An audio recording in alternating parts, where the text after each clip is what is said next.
La barrière psychique. La barrière psychique est un sujet important. La barrière psychique intervient à tous les moments de notre vie pour corriger les distorsions entre le mental, l'émotionnel et le comportemental.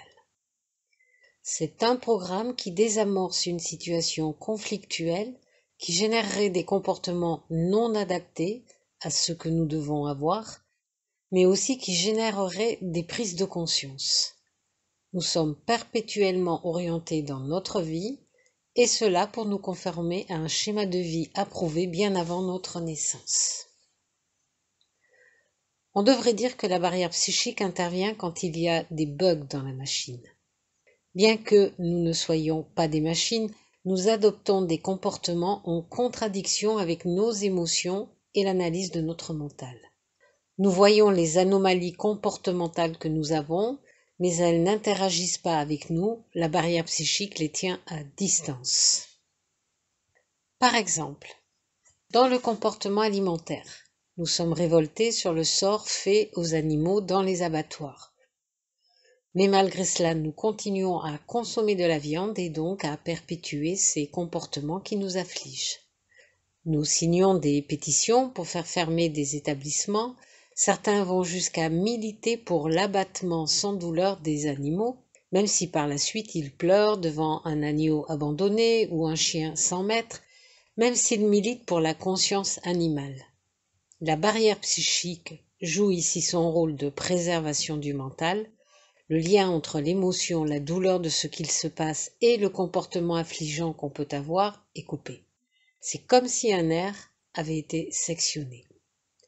Nous savons, nous voyons, mais nous continuons à faire comme si nous n'étions pas concernés. C'est la fonction première de la barrière psychique. La barrière psychique joue aussi un rôle plus pointu dans le maintien de la cohérence de nos rêves. Dernièrement, j'ai fait 2 rêves identiques à un jour d'intervalle. Je me lève un matin avec en tête un rêve. Et là, je remarque qu'il s'agit du même rêve que j'avais fait la veille. Tout y était, tous les détails que j'avais en mémoire. Ce rêve n'avait aucune signification particulière. Il était banal, des plus banals, aucun message caché ou subliminal dans ce rêve. Bien que nous accordions beaucoup d'importance à nos rêves, il faut constater que ces derniers ne sont là que pour établir un lien entre l'inconscient et la phase consciente de la personne, et lui faire penser que sa nuit a été riche en rêves. Mais les rêves ne sont que des illusions. Nous avons bien une vie nocturne que nos rêves cachent pour au moins 90% des habitants de cette planète, et peut-être plus. Alors faire 2 fois de suite le même rêve, il y a comme une répétition qui n'aurait pas dû se faire. Quand ce type d'incohérence arrive, il y a le mécanisme de la barrière psychique qui intervient.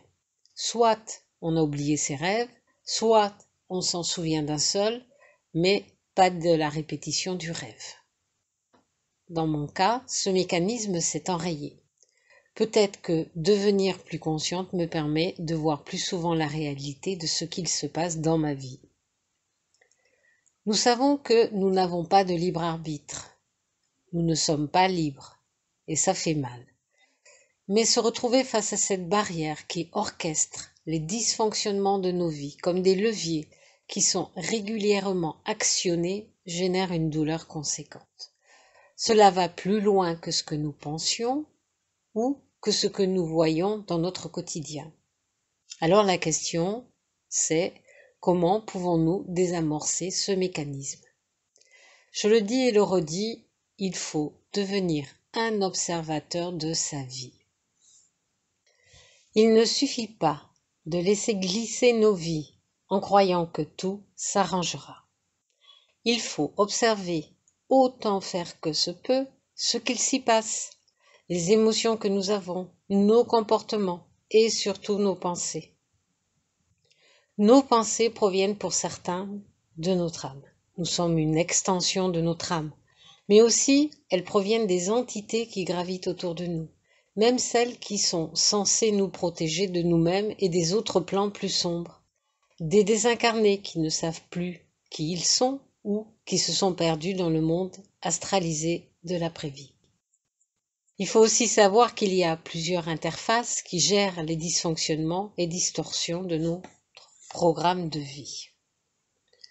Je vais faire une petite digression, par exemple pour vous présenter ces interfaces. Quand je vois un film triste, je pleure, je suis bon public. J'intègre le film comme si c'était mon histoire. Dernièrement, j'ai testé le fait de rester stoïque devant un film triste. Je n'ai pas bougé. J'ai réprimé mes émotions. Eh bien, malgré cela, mes yeux pleuraient et je ne parvenais pas à les stopper. Et pourtant, pas d'émotion. Je suis restée en dehors du film. Dans ce cas, c'est l'interface émotionnelle qui intervient. Et cette interface a pour objet de faire face au dysfonctionnement émotionnel. Et dans cette expérience que j'ai voulu faire pour observer son action, elle a mobilisé des parties corporelles alors que l'émotionnel n'était pas présent. Donc vous remarquerez qu'il n'y a pas que la barrière psychique qui agit en nous. Vous noterez aussi que nous sommes en capacité d'observer et de comprendre le fonctionnement de ces interfaces. C'est par cette observation que nous interviendrons sur la programmation de la barrière psychique qui se module jour après jour pour répondre au plan de vie.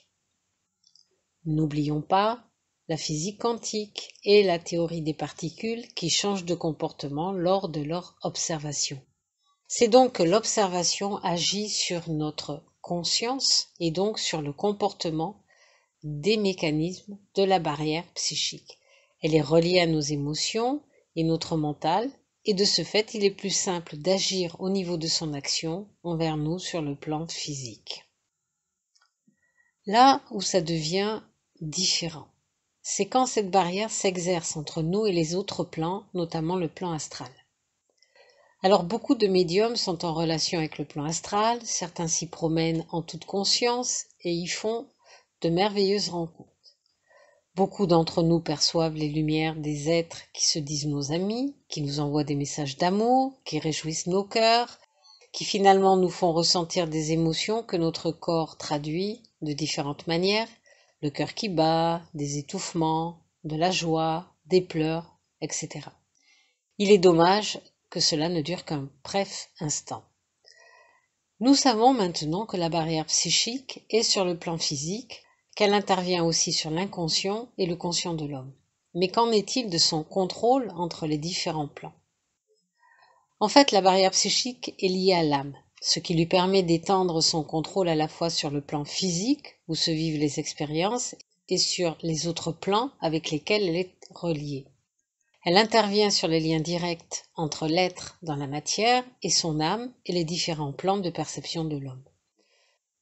C'est pourquoi même si le doute s'installe dans l'homme sur sa perception du monde astral et des entités qui y vivent, la barrière psychique le freine dans la remise en cause de ce qu'il perçoit du plan astral. C'est la même action que celle que nous avons analysée concernant le comportement alimentaire plus haut. Ainsi les lumières resteront des lumières, seul le reflet dans le miroir percera, et l'homme ne verra pas les vrais visages des êtres qui l'entourent et la réalité de l'astral. Alors, comment faire pour dépasser ces contrôles? Ici, il faut aller plus loin que la simple observation. Il faut aussi questionner ce qu'on voit. Alors tout d'abord, il faut savoir que nous avons un espace énergétique qui peut être inviolable si nous le souhaitons, si nous en émettons la volonté et si nous en avons l'autorité. De ce fait, toute entité qui traverse votre espace peut être observée et interrogée. Elle est soumise à votre autorité.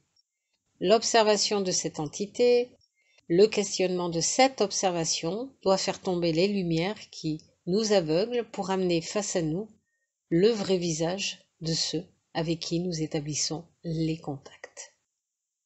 Il ne faut pas hésiter à établir son autorité dans son espace vibratoire.